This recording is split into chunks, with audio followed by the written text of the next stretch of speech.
Hello, how do you do? I'm actually re-recording this video. I made one and it didn't work. I'm actually recording this with my digital camera instead of my webcam because I don't have a webcam on this computer. Anyway, today I'm going to talk to you about atheism. And there's a lot of atheist versus Christian videos out there on the internet, on YouTube, and I thought of making one, and then eventually I decided, you know, I have enough valid things to say, I'm going to put one together. I'm going to intro with a few months ago, these folks were handing out chick tracts and the like, and some other ridiculous pamphlets, and I actually came up and I asked the guy, hey, how's it going? Are you handing out chick tracts? And he's like, well, maybe. And I said, I think they're kind of fun to read. I'd like one, please. And he engaged me, and I engaged him, and well, I won't go into all the details of the exchange, but it was funny. And he eventually got one out of him. This is actually a pretty famous one. Hi there. I don't have the Dungeons and Dragons one yet, but I'd like to get that. And this is actually, I'll put a link in the info bar because you can read these all online. But it opens up with some construction workers sitting around and talking, and they raise a lot of good points. They don't articulate them so well with a lot of evidence and such, but they bring up some pretty good ideas, which I can agree with. And then one of them dies, and this is where it steps outside of... It never actually answers any of the questions that any of the fellows bring up in the chick tract. All it is that the fellow dies, and then he meets God, and he goes to hell, and so on. He realizes, oh shit, I've been wrong.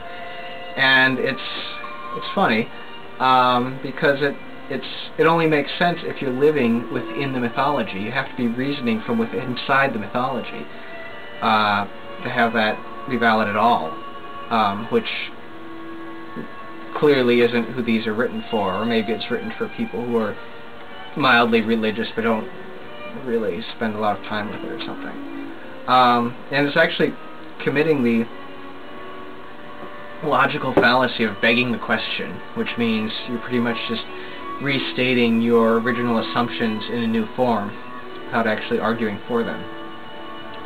And another thing that he brought up is a common argument that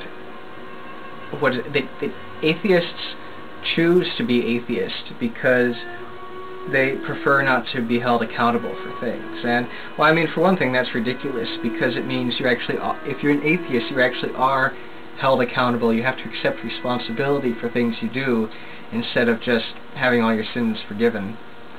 And, well, I wanted to ask him, are you serious? Are you actually seriously making that argument? Because, well, I used to be Christian. Yes.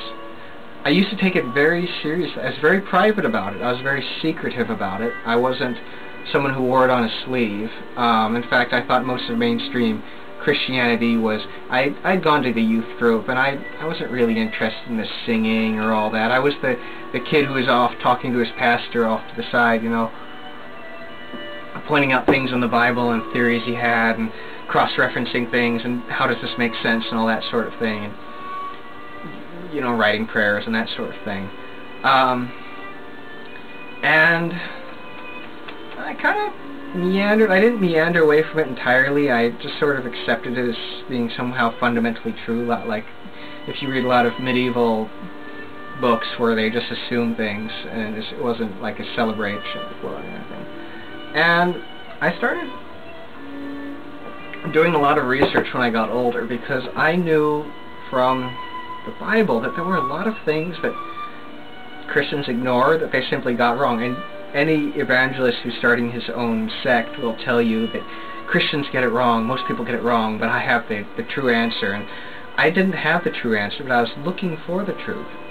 And I was looking for it with the assumption that the historical things that I read in the Bible, which I didn't accept as entirely, I didn't completely accept the authority of the New Testament because I didn't trust the Romans, but that there was some fundamental truth beneath everything that was more or less in the Bible, but that if I could supplement my research with reading history and so on and so forth, that I could make sense of it all.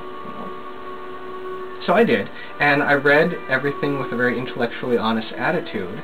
I did want to have a very strong foundation in Judaism before I even began to look at the New Testament, because I'd always seen the Old Testament as being the main idea, and the New Testament as being sort of the supplement, the sequel, the part 2, and so on and so forth.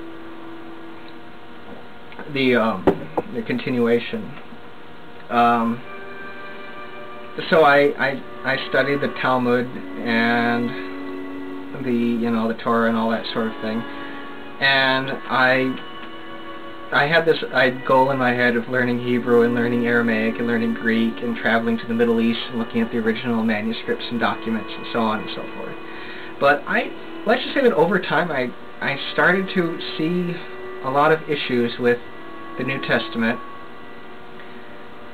and things that were just really poor contradictions that didn't make sense, that were really, it just didn't have any intellectual credibility. It didn't have any historical credibility. It had nothing. And I was actually seriously looking at Judaism for a long time.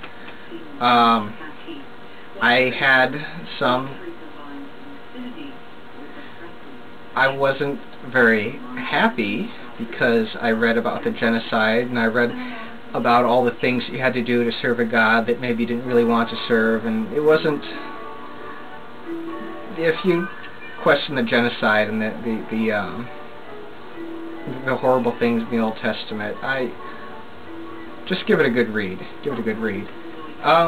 And so then you take that, and then you start reading books of archaeology on Palestine, on Israel, on that area, and you're reading things, and you're reading about Judaism and Zoroastrianism and Christianity and Islam as being these cultural artifacts. Judaism in particular, there's one little trigger that's going off in your head all the time saying, yes, but, and you're trying to bend and twist things around to get it into the framework of reality. And then eventually you just wake up one day and you realize that none of the religions make any more sense than any other. That Judaism doesn't make any more sense than some, like, Aboriginal religion, or some, it is, Aboriginal with a capital A means Australian Aboriginal, but you get the idea. Or some African tribalism, And, yeah, it's rather liberating, actually, to see that you've been searching for the truth and finally you found it. So I just want to add as a final note, if you're Christian, if you're Jewish, if you're Muslim, if you're Zoroastrian, go to the library. Get maybe a dozen books on the archaeology of Palestine. Read them. Study them. They're very interesting books.